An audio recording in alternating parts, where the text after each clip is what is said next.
Witam Was, kochani, bardzo serdecznie w kolejnym odcinku.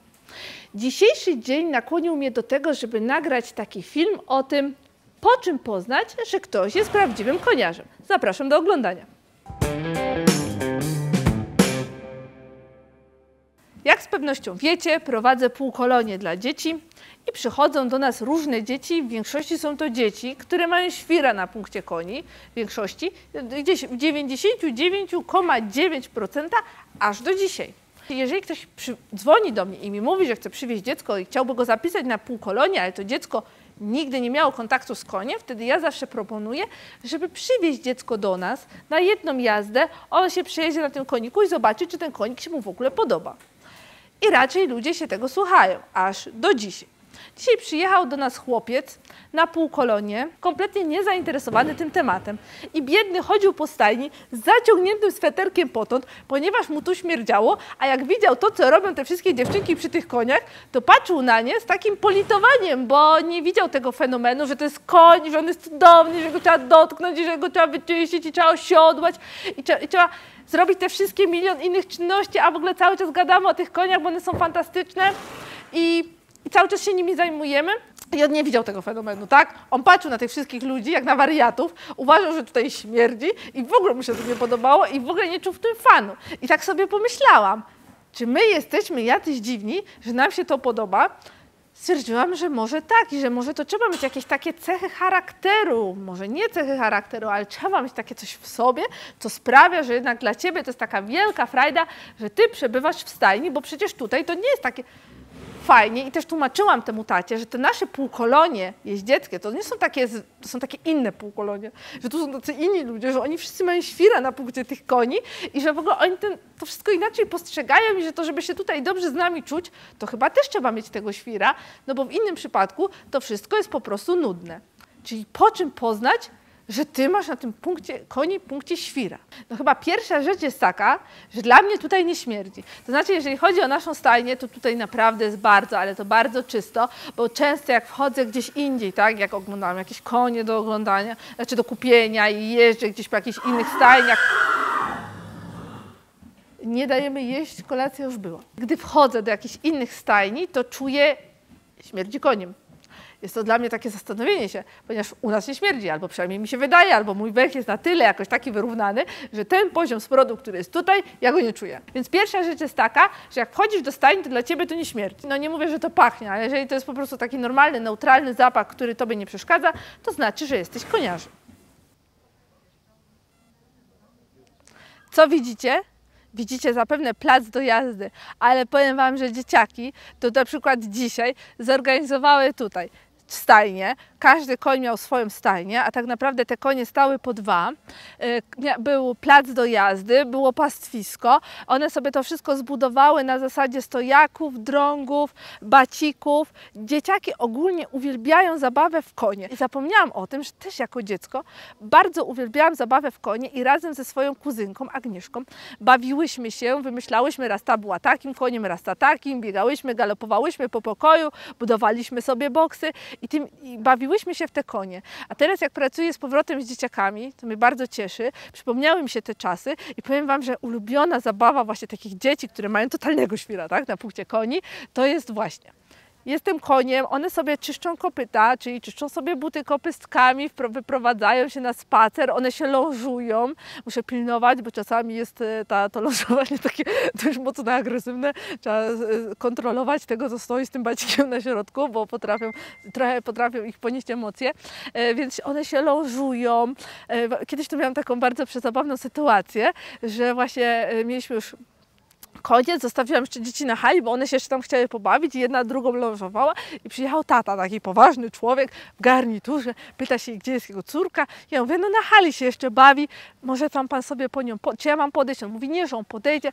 Ja mówię, one się tam bawią w konie. On mówi, tak popatrzył na mnie dziwnie, no ale i poszedł. I patrzę, idzie tata, za 3 metry za nim córka, z taką spuszczoną głową idzie.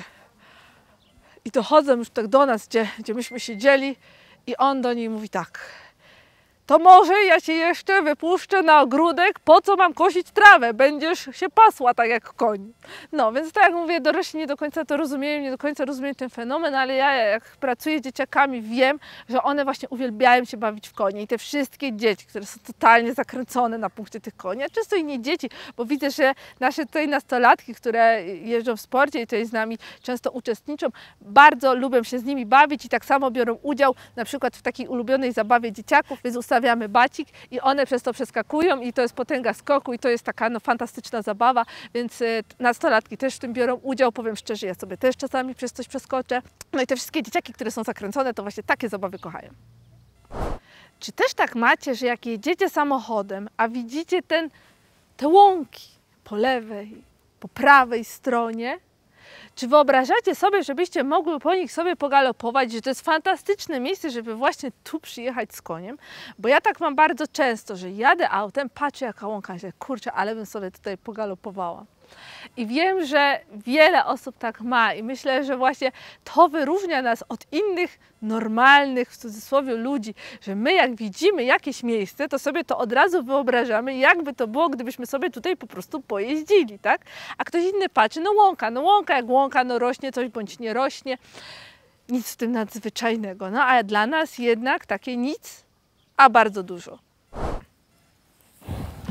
Czy też tak macie, że jak jesteście w takim końskim towarzystwie, to gadacie cały czas o koniach?